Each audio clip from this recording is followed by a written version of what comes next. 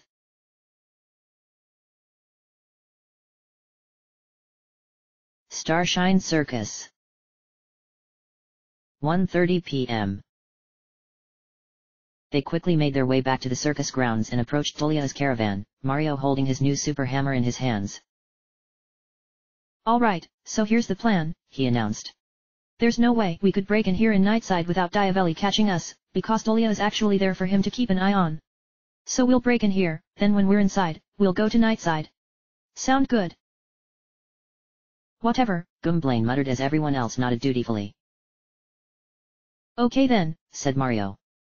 He braced himself and wound up, feeling his papery body twist up in a coil as he built up every reserve of strength. And he swung the hammer with all his might, smashing the block to bits. Yay! We did it! Stubba cheered, jumping up and down. Yeah, now let's hurry before Diavelli catches us, Hannah said fretfully, running inside as everyone else followed her. They were all taken aback by how lavishly the inside was decorated. There was a closet full of colorful outfits, a nice fancy rug, and an enormous mirror that was lined with light bulbs. The counter in front of the mirror had all sorts of bottles and cases on it, along with a hat rack with a purple wig hanging from it. It looked like a movie star's dressing room. But Mario knew that for Dahlia, it may as well have been a prison cell. Hey, Mario, look, said Hannah, pointing at the center of the room. There was yet another group of sparkles hanging in the air. Good eye, Hannah. We'll have some serious leveling up to do when this is over, said Mario as he retrieved the Luma. Okay, everybody ready? Here goes nothing. You know, I just had a thought, said Snatchel as Mario tipped the Ian hourglass over.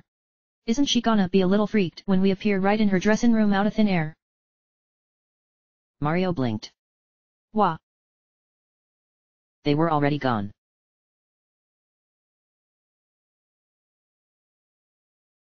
Starshine Circus. 1:30 a.m. Diavelli sat at his desk, folding his hands as he impatiently regarded the three strange creatures who were standing in his office. You're completely sure about this? He asked. Beyond any doubt, Jaff replied. That duplicate of yours is even more valuable than you realize. And we know for a fact that those new performers are nothing but liars and deceivers. They're planning to take her away from you. Diavelli frowned very dangerously. What am I supposed to do? There's 5 of them. When we gave you that Sun Soul, it was because we knew you were someone we could trust, said Jaff. In other words, you were too selfish to let anyone else get it. And we believed you would make good use of its power. Those unbreakable life contracts of yours are just the start. You really don't know what you're capable of, do you? Tell me what to do. You can control those performers of yours more closely than you realize, the Dark Strider informed him in a low voice. And I know just the ones who deserve it. I think it's time you had a word with your juggler and your fire eater.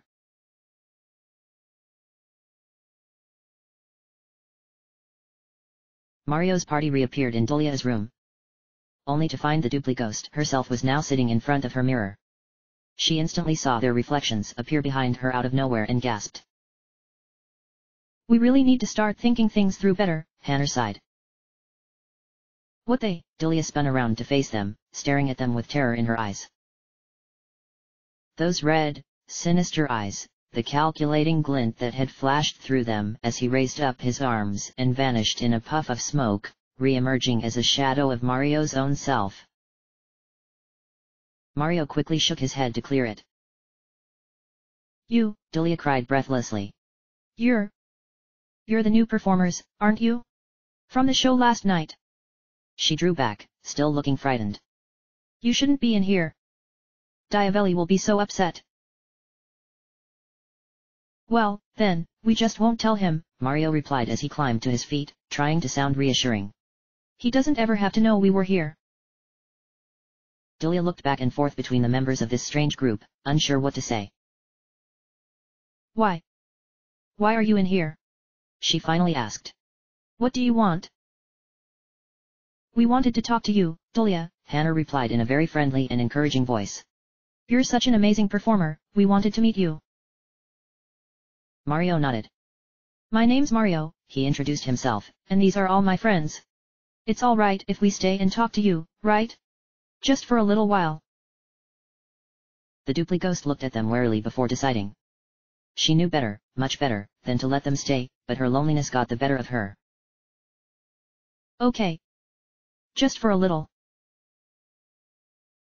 Mario pulled up a chair and sat down across from her. She regarded him tensely, which certainly wasn't making him feel any more at ease. So, Delia, he began conversationally, how long have you been part of this circus? She frowned. Oh. A long time. Years, actually. She replied. I'm the newest one, though. Or I was, until you came along. And you've always had the same act. Yes. So. Do you like it here? Delia blinked in surprise. What? Do you like being in this show? He asked simply. Do you have a good time with your animal act? Do you have a lot of friends? Do you want to keep doing this for a long time? Delia stared at him. For some reason, hearing these questions was making her start shaking all over. Oh. Of course I do. She said in a wavering voice, turning to stare at the floor. Of course I like it here. This is my home. Really? Said Mario, knowing full well she was lying. Because it seems to me like Diavelli doesn't treat you very well. He doesn't seem to appreciate you at all, in fact. He leaned forward slightly. Maybe it's just me, but if I were you, I wouldn't be very happy here. Delia didn't turn to look back up at him. She kept gazing at the ground, though she was clearly in distress, and her lower lip was trembling. And then she burst into tears. Oh. Why you rewrite? She sobbed. I can't stand it here. I hate Diavelli. I hate him. She hiccuped. I know that sounds mean, but he never lets me do anything. I never even get to see my best friends. I don't understand. Hannah was frowning deeply in sympathy and wringing her hands, and it looked like it was all Stubba could do to not run up and give her a hug. I'm so sorry, Delia, Mario sighed. Nobody deserves to be treated like that. But I have to ask. If you had a chance to leave here, would you do it? Now she did look up at him. What? Why see, we weren't planning on staying here long. In fact, we have to leave pretty soon. And we were hoping you would come with us. Delia's eyes briefly lit up with something that looked like hope, but momentarily they dimmed again. Oh, but I can't, she whispered. I can't ever leave. Diavelli. Just forget about him for a minute. He can't make you stay if you don't want to. And you don't want to, do you? She sniffled and shook her head. But why me? Why do you want me to go with you? And where are you going? Well, you might not believe this. Mario briefly fidgeted before continuing. Delia, do you remember how it didn't used to be dark out all the time? You remember how the sun used to come up for half of every day? For the longest moment, Delia just stared at him, looking too shocked to respond, and then she started nodding furiously. Yes. I do, she cried. I can't believe somebody else does. I asked everybody about it. Benny in general. Even Diavelli. But he just yelled at me and told me to stop making up nonsense. She looked embarrassed. Do you know what happened to the sun? Yes, I do, Mario assured her. You know about the 12 guardians, right? She nodded, and he went on. Well, this may sound impossible, but it's true. The reason the sun doesn't come up anymore is because the 6 guardians of day were all killed. Delia looked stunned. She glanced at the partners, looking for confirmation of this, and they all nodded. Are you sure? I saw it myself, said Mario. But we think we have a way to fix it. See, there are 6 people who are going to be the new guardians now. And once we've found all of them, we think everything will go back to normal. Delia sat in silence for a moment, taking all this in. Did she really believe everything this strange person was saying? She had only just met him, but she felt like she trusted him a lot more than Diavelli. Why are you telling me all this? She finally asked. Mario took a deep breath.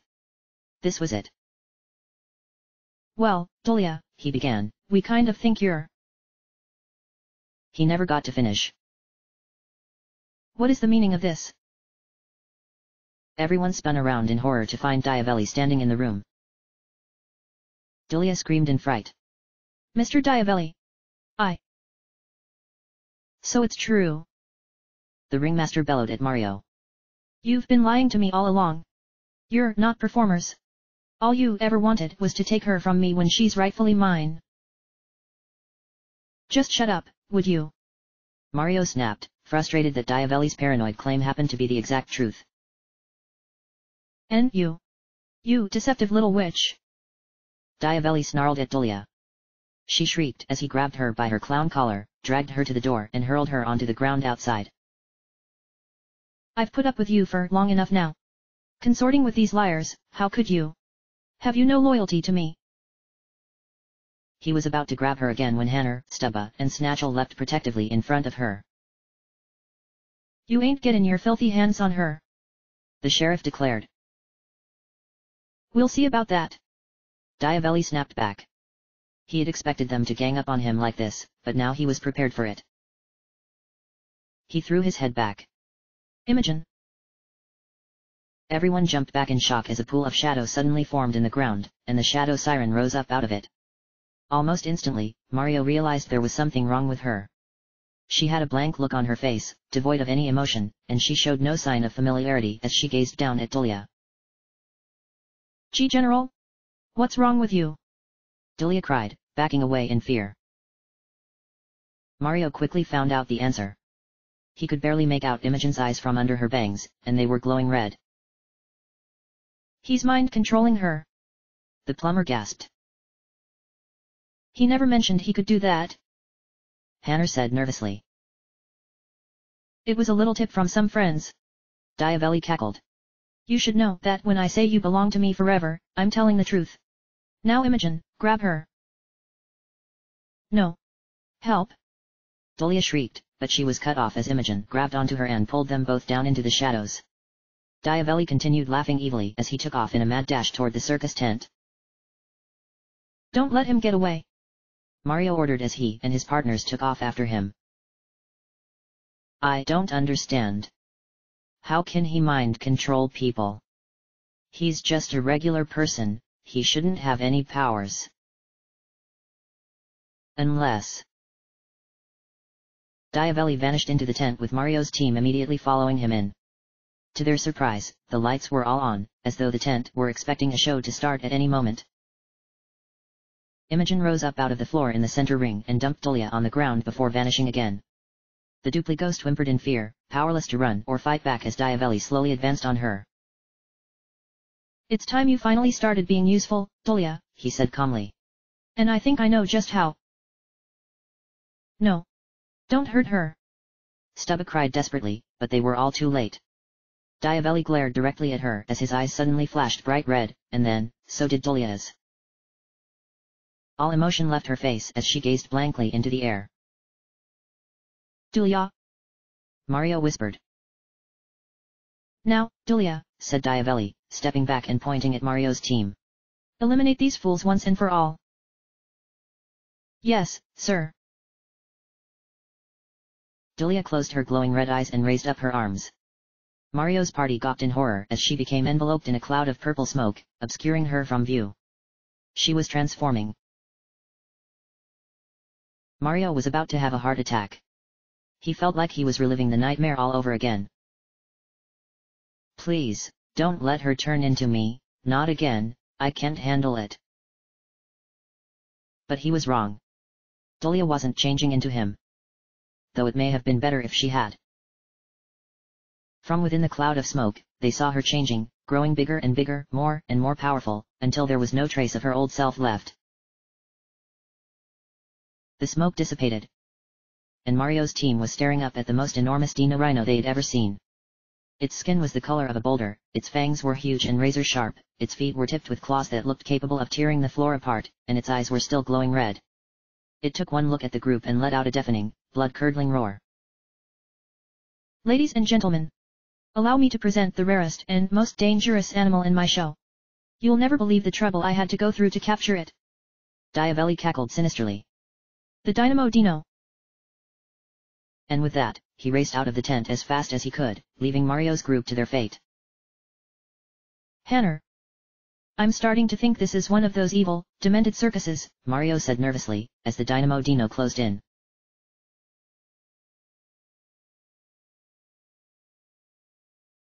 End of chapter.